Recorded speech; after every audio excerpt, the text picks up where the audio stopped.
Bonjour, moi c'est David Galland, je suis animateur OAD chez Belle Année et aujourd'hui on est là pour vous parler de Sinocroissance.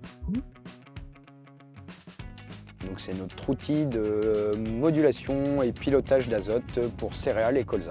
Pour céréales, on va avoir une image à chaque apport voulu, donc pour 3 apports, voire 4, selon les itinéraires de l'agriculteur. Donc l'outil est calibré pour estimer le besoin de la plante à un instant T, donc depuis le talage jusqu'à le stade dernière feuille étalée. Donc par l'imagerie satellite, on arrive à avoir des mesures de biomasse, d'indice de végétation, d'estimation de l'azote absorbé par la plante, et c'est grâce à toutes ces données qu'on va arriver à avoir une carte de besoin de la plante à un instant T.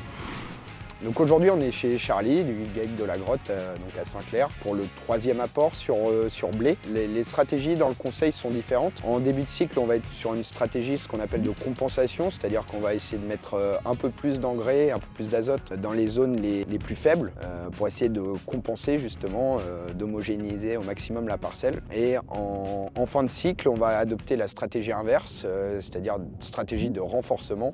Donc on va apporter plus d'azote là où la plante est plus vigoureuse, où elle a besoin de plus d'énergie, où elle a un plus fort potentiel, et on va en positionner un peu moins dans les zones plus claires où il y a moins de potentiel. L'idée c'est de valoriser chaque unité d'azote, donc voilà, d'en mettre vraiment là où c'est nécessaire, là où il y a besoin. Une fois qu'on a les cartes, on peut les ajuster. Donc ici par exemple chez Charlie on a ajusté pour le blé dur parce qu'il y aura un 4e apport pour aller chercher de la protéine. Donc on a diminué un peu la dose préconisée pour ce 3e apport en gardant toujours le même zonage pour pouvoir garder quelques unités à apporter d'ici 15 jours, 3 semaines pour aller chercher de la protéine sur le blé dur. Alors pour conclure, je dirais que c'est un outil qui va servir à valoriser chaque unité d'azote. En termes de quantité, je dirais pas qu'on va forcément économiser, mais on va la positionner au bon endroit, au bon moment.